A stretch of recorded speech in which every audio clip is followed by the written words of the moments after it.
This could be my last video for a while. Anyway, problem 33 from section 4.3.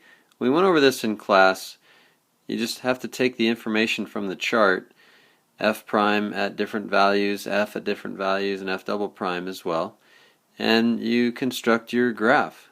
I can give you my steps here. The first thing I would do would be to figure out what the y values are when x is equal to 0, 1, 2, and 3. You can see the y values are listed here. The y value at x equals 0 is 0, so we have the point 0, 0, we have the point 1, 2, 2, 0, and 3, negative 2.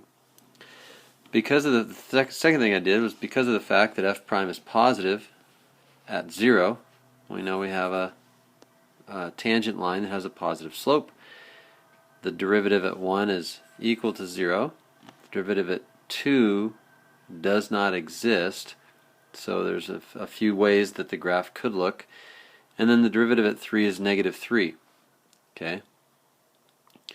The second derivative shows 0 when x is 0, negative 1 when x is equal to 1. So if the second derivative is negative right there, then that means that at that critical point, f has a maximum value.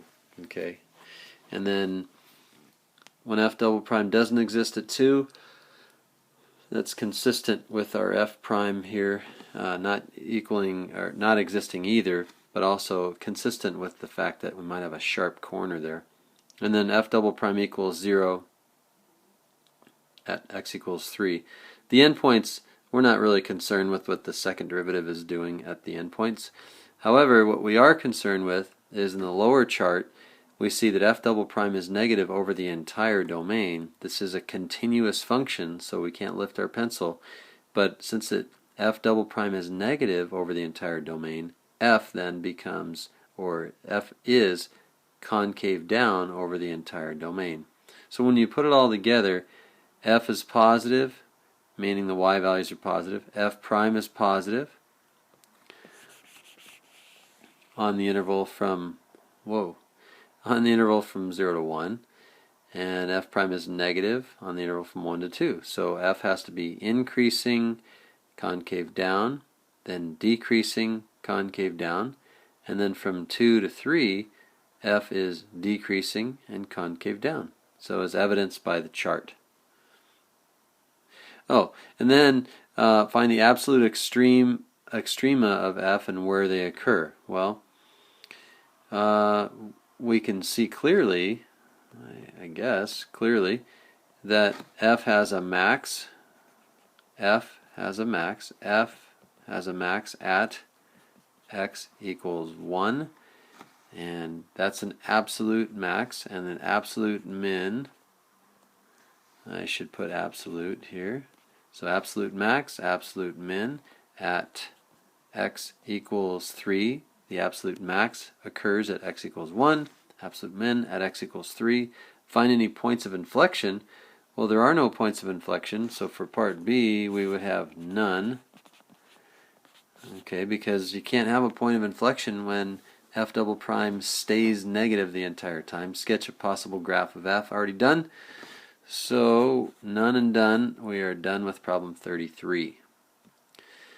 Problem 41, we're supposed to find two things. The velocity, let's see, at what times is the particle's velocity equal to 0? So for part A, what are we looking at here? We're looking at the graph of the position. So if we want to know when the velocity is equal to 0, we want to know when the slope of the tangent line to this graph is equal to 0. And that happens 1, 2, 3. We'll just leave it at that. So for the answers here, let's see, let me get white. Answers to part A, the velocity is equal to 0 when the slope of the s prime is equal to 0. Slope of s or s prime, or the slope of the position function. That would be approximately at 2. This is at t equals 2, t equals looks like 6, and t equals about 10. Okay? And where's the acceleration equal to 0? Well, the acceleration is going to be equal to 0 where the position function has inflection points.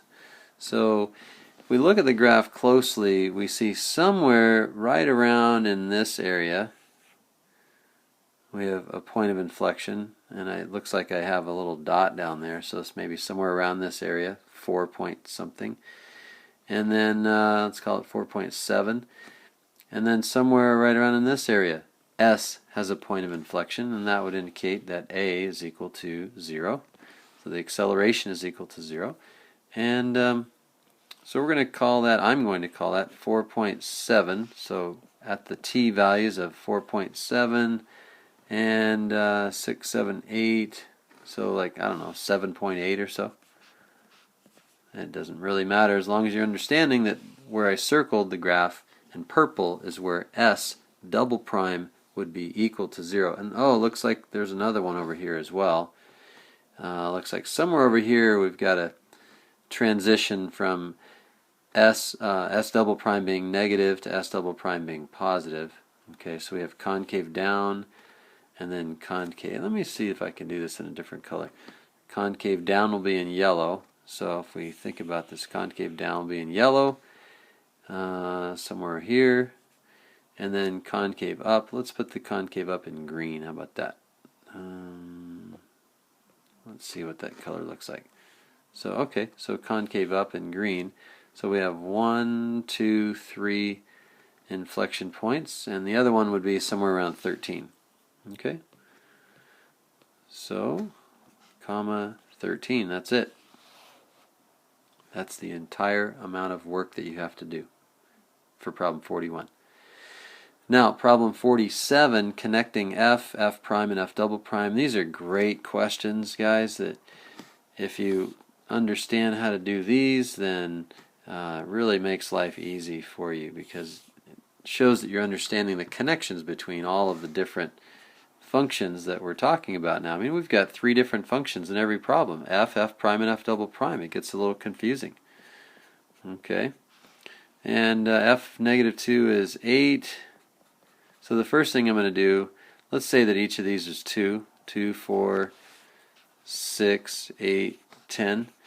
Okay, and so every hash mark represents 2 units, because I notice we're going to have to get up into the 8s. So F of negative 2 is 8. So the first thing I want to do is I want to plot some points. Negative 2 is 8.